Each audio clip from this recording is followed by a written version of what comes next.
कार्यक्रम में सर्वप्रथम मैडम सुचि शर्मा, सचिव तकनीकी शिक्षा का मैं हार्दिक स्वागत अभिनंदन करता हूं और इसी तरह से शब्दों के पुष्पगुच्छ से उनका स्वागत करता हूं। आज का जिस विषय के लिए हम यहाँ इस कार्यशाला में इकट्ठे हुए हैं, महत्वपूर्ण विषय पर चर्चा करने वाले हैं। मैं समझता हूं कि इस विषय के लिए जो भी जानकारी है अलका मैडम रखेंगे बाद में कि हमने इस विषय में क्या क्या किया है। इस कार्यशाला में ऑनलाइन और फेसबुक पे जुड़े हुए सभी महानुभावों का मैं स्वागत करता हूं, अभिनंदन करता हूं और विशेषकर विद्यार्थियों के लिए मैं स्नेहपूर्ण उसका अभिनंदन करता हूं। दो बातें मैं विद्यार्थियों के लिए और सुनने वालों के लिए इस विषय के बारे में कहना चाहूँगा कि समय के साथ समाज ने शिक्षा में बहुत उन्नति की है। हमारी स्कूल से लेके कॉलेज से लेके PhD तक की शिक्षा में वृद्धि हुई है और विज्ञान और तकनीकी ने इतना विकास किया है कि हमारी सुविधा भी बहुत बड़ी है। और सुविधा को देखें तो किसी जमाने में डाक को ले जाके एक व्यक्ति जाके समाचार दे के आता था, आज हम आमने सामने इतनी बड़ी बड़ी बातें कर रहे हैं और हमारा जीना बहुत आसान हो गया है। इसको हम सामाजिक दृष्टि से देखें तो इस फिजिकल फैसिलिटी और फिजिकल व्यवस्था में बहुत सुधार हुआ है, लेकिन समाज की दृष्टि से देखें तो कुछ चीजें लगता है खटकती है। जैसे समाज में भ्रष्टाचार बढ़ रहा है, व्यभिचार बढ़ रहा है, आतंकवाद बढ़ रहा है, नक्सलवाद बढ़ रहा है, असहिष्णुता बढ़ रही है, मूल्यों का ह्रास हो रहा है, सांस्कृतिक चीजों का बारे में सोचते हैं तो लगता है कि इन सब चीजों को जिनको हम सामाजिक विकास कर रहे हैं तो सामाजिक विकास में हम कहीं न कहीं नीचे जा रहे हैं। तो अभी ध्यान में आता है कि इस सामाजिक विकास में नीचे जा रहे हैं तो कुछ न कुछ तो करना ही पड़ेगा। आजकल हमको भी धीरे धीरे इंडस्ट्री के लोगों ने ये कहना शुरू कर दिया कि आपके जो विद्यार्थी है इंडस्ट्री रेडी नहीं है। मैं कभी सोचता हूँ कि जैसे मेरे जमाने में जो लोग पढ़ते थे तो कभी इंडस्ट्री ने ये नहीं कहा कि आप इंडस्ट्री रेडी नहीं हो। सिलेबस बहुत इंप्रूव हुआ है, करिकुलम भी बहुत अच्छा हुआ है और विद्यार्थी मैं समझता हूँ पहले से ज्यादा अच्छा कर रहे हैं। मैं बिल्कुल निसंकोच कह सकता हूँ कि जिसमें जितना हमने पढ़ा था उससे कहीं ज्यादा पढ़ रहे हैं। वो अगर इलेक्ट्रिकल का है तो मैकेनिकल जानने की कोशिश कर रहा है, कंप्यूटर तो सभी जानने की कोशिश कर रहे हैं, प्रोग्रामिंग कर रहे हैं, टाइपिंग का काम भी वो कर रहे हैं। फिर भी कहते हैं कि विद्यार्थी इंडस्ट्री रेडी नहीं है। और जब सब लोग कहते हैं तो हमको मानना पड़ता है कि विद्यार्थी इंडस्ट्री रेडी नहीं है, तो हम भी विद्यार्थियों को कहते हैं कि आप इंडस्ट्री रेडी नहीं हो, तैयार हो। हमारे शिक्षक भी उनको कहते हैं कि इनको और कुछ पढ़ाओ, लैंग्वेज पढ़ाओ, उस लैंग्वेज की सीखे तो फिर सॉफ्ट स्पोकन बढ़ाओ, फिर वैल्यू एडेड कोर्सेज कराओ। यानी अंततः हम ये तय करते हैं कि विद्यार्थी को हम इंडस्ट्री रेडी करते हैं, यानी उसको कौशल युक्त करते हैं। जब इतना कौशल युक्त की बात करते हैं तो वो व्यक्ति है कि नहीं ये भूल ही जाता है और उसको इसको भुलाने में हमारा योगदान है। हम उसको कभी ये नहीं कि तू व्यक्ति अच्छा है या नहीं है, इस बारे में हमने कभी भी उसको नहीं कहा। तब देखने में आता है कि स्किल इंडस्ट्री रेडी तो हो गया, लेकिन सोसाइटी रेडी हुआ कि नहीं हुआ, फैमिली रेडी हुआ कि नहीं हुआ, तो लगता है ये क्वेश्चनेबल है। मुझे लगता है कि यही आज का विषय है कि सबसे पहले वो सोसाइटी रेडी हो जाए, फैमिली रेडी हो जाए, यानी मूल्य को जान ले कि मैं समाज में रह रहा हूँ तो मुझे क्या और कैसे करना है, और उसके बाद में कौशल सीख ले, उससे अपने आजीविका का निर्वाह कर ले। तो विषय ही जाता है कि मूल्य आधारित कौशल होना चाहिए, ऐसा नहीं कि सिर्फ कौशल की ही बात करते हैं। ये मूल परिवर्तन की जरूरत है। ऐसी चर्चा तो हम बहुत करते हैं, लेकिन वास्तव में इसको लागू कैसे किया जाए, ऐसा मॉड्यूल हमको मिल गया, विद्वानों ने तैयार किया और हमने अक्सर से लागू किया। उसके परिणाम हम देख रहे हैं। आज जो ऑनलाइन हम वर्कशॉप करा रहे हैं बच्चों का, उसी का परिणाम है कि हमारी डेडिकेटेड टीम है 30-35 लोगों की, और रात दिन इस काम में लगी हुई है और इस तरह से 5 दिन की कई कार्यशालाओं के माध्यम से 2000 से ज्यादा विद्यार्थियों को इस गूढ़ विषय को शिक्षा दे चुकी है।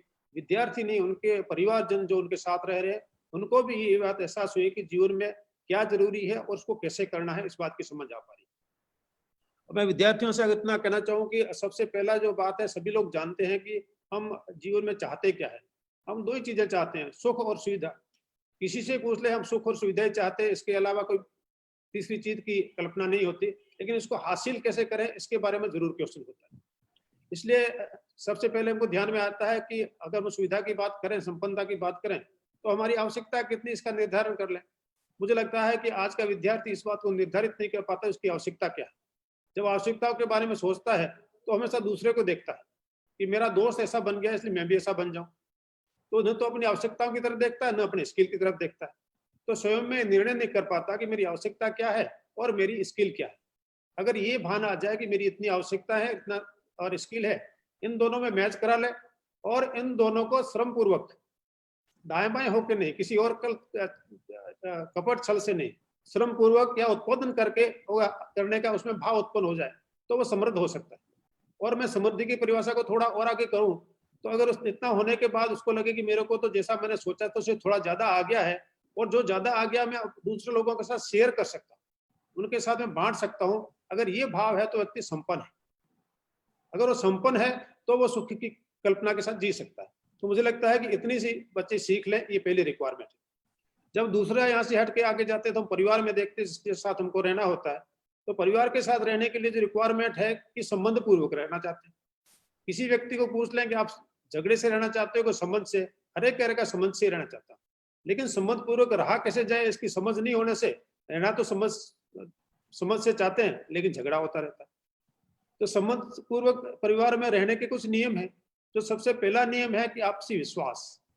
अगर हमको आपसी विश्वास है एक दूसरे पे परिवार में, तभी आगे हम संबंध पूर्व रहने की बात हो सकते हैं। तो संबंध तो हमारे नेचुरल है, भाई बहन के संबंध है, माँ बाप के संबंध है, पति पत्नी के संबंध है, नेचुरल है। लेकिन उसके भावपूर्ण रहने की समझ नहीं होने के बाद वजह से हम झगड़े से जीते। तो उसके कुछ नियम है। उसके नियम है कि विश्वास से रहे, हम एक दूसरे से सम्मान से रहे, स्नेह से रहे, वात्सल्य प्रेम, ये सारे नियम हम किस तरह से पालन कर सकते हैं, ये हमारा दूसरा विषय है। मुझे ध्यान आता है कि संबंध का भाव नहीं होने से हम व्यक्ति तो अगर कौशल के हिसाब से अच्छे बन सकते हैं। एक उदाहरण मुझे ध्यान में आता है कि कुछ महीने पहले एक न्यूज आई थी दिल्ली के एक आईएएस अफसर की, कि एक आईएएस अफसर ने दिल्ली में सुसाइड कर लिया। जब उसके सुसाइड नोट को देखा तो उसने लिखा कि मैं मेरे पत्नी और माँ के झगड़ों को निपटा नहीं पाया इसलिए अपना जीवन समाप्त कर रहा हूँ। आप देखते हैं कि आईएएस से अच्छा कोई कैरियर नहीं हो सकता। तो कौशल के रूप में, कैरियर के रूप में अपने टॉप पे था, लेकिन संबंध के बात पे व्यक्ति के रूप में और फैमिली में रहने के रूप में फैमिली रेडी नहीं था, सोसाइटी रेडी नहीं था, इसलिए अपने जीवन समाप्त कर दिया। तो ऐसी बहुत सी चीजें आती है कि संबंध का ज्ञान नहीं होने से हम फैमिली रेडी नहीं हो पाते। तो मुझे लगता है कि ये दूसरा विषय है जो हम सबको ध्यान में रखने की जरूरत है। अब मैं परिवार से बाहर निकल के, जैसे अगर परिवार में तो हम खुद से आपस में प्रेम से रह रहे हैं, कोई झगड़ा भी नहीं है, लेकिन अगर पड़ोसी से हमारा झगड़ा है तो भी हमारा जीवन सुखी नहीं हो सकता। तो जो पड़ोसी है वो हमारी एक्सटेंडेड फैमिली। तो पड़ोसी ही क्यों, पूरा मोहल्ला हमारा एक्सटेंडेड फैमिली है, मेरा गांव मेरी एक्सटेंडेड फैमिली है, मेरा शहर एक मेरी एक्सटेंडेड फैमिली है, मेरा देश मेरी एक्सटेंडेड फैमिली है। और देश ही क्यों, पूरा मानव से मानव मेरी एक्सटेंडेड फैमिली है। अगर मैं उनमें भाव को देखता हूँ, मैं संबंध को देखता हूँ, वो मेरा संबंधी है, मानव से मानव का संबंध तो है, लेकिन संबंध में उसी भाव से देखता हूँ कि मेरा परिवार का हिस्सा है और मैं उसका पूरक हूँ और वो मेरा पूरक है। मेरी सुख और सुविधा उसमें निहित है और उसका सुख और सुविधा मेरे में निहित है। अगर मैं इस भाव से देखता हूँ तो मैं सुख रह पाता हूँ।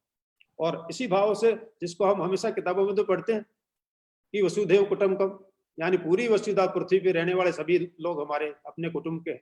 लेकिन इस भाव को जागृत कैसे किया जाए, उसके रिक्वायरमेंट क्या है, उसके पैरामीटर क्या है, उस भाव को कैसे हम अपने आप में हर समय अपने बैक ऑफ माइंड में रखें कि ये मेरा अपना है।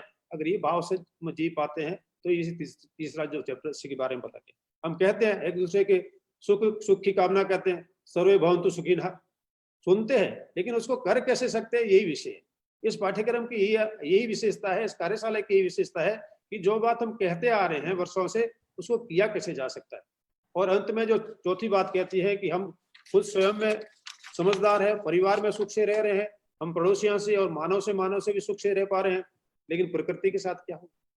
आज हम जितना पोल्यूशन देखते हैं, कार्बन मोनोऑक्साइड का विसरण देखते हैं, इंडस्ट्रीज लगी है, कहते हैं दिल्ली में बहुत प्रोग्रेस हुई है, लेकिन कहते सांस नहीं ले सकते। तो इस बात की प्रोग्रेस का क्या फायदा, इस तरह के विकास का क्या फायदा। तो प्रकृति के साथ हम म्यूचुअल फुलफिलमेंट से रह सके, संवर्धन के साथ रह सके, प्रकृति से हम अपनी आवश्यकता के अनुसार लें और जितना लिया है उससे कुछ वापस देने की हम भावना रखें, तो मुझे लगता है कि हम बहुत आसानी से अच्छी तरह से रह सकते हैं। एक उदाहरण, कई बार बच्चों के सामने हम जाते हैं तो याद आता है, बच्चे मोटरसाइकिल खड़ी है, स्टार्ट मोटरसाइकिल है और बातें करते रहते हैं। जब उनको किसी के थ्रू कहलवाते हैं तो उनको लगता है कि ये पेट्रोल डीजल तो हमारे पिताजी के पैसे से आता है। उनमें ये भान नहीं है उनके पिताजी की कितनी वर्षों की प्रॉपर्टी इकट्ठी होकर के पेट्रोल डीजल को पैदा नहीं कर सकती। अगर ये भाव आता है कि जो पेट्रोल डीजल आता है प्रकृति से आता है, पैसे से नहीं आता, तो शायद उसका सदुपयोग कर सकता है। हमारे पुराने जमाने में भी लोग पशुओं के लिए गोचर की व्यवस्था करते थे, ओरण की व्यवस्था थी, जहां ये था कि यहाँ से लकड़ी काटेगा भी नहीं, सूखेगी तो वहीं रहेगी, वहां से लकड़ी कहीं ले जाएगा नहीं। इतनी तक हमारे समाज में व्यवस्था थी, लेकिन आज हम सारी उस व्यवस्था को भूल गए। मुझे लगता है यही मूल मंत्र हमको वापस सिखाने की जरूरत है।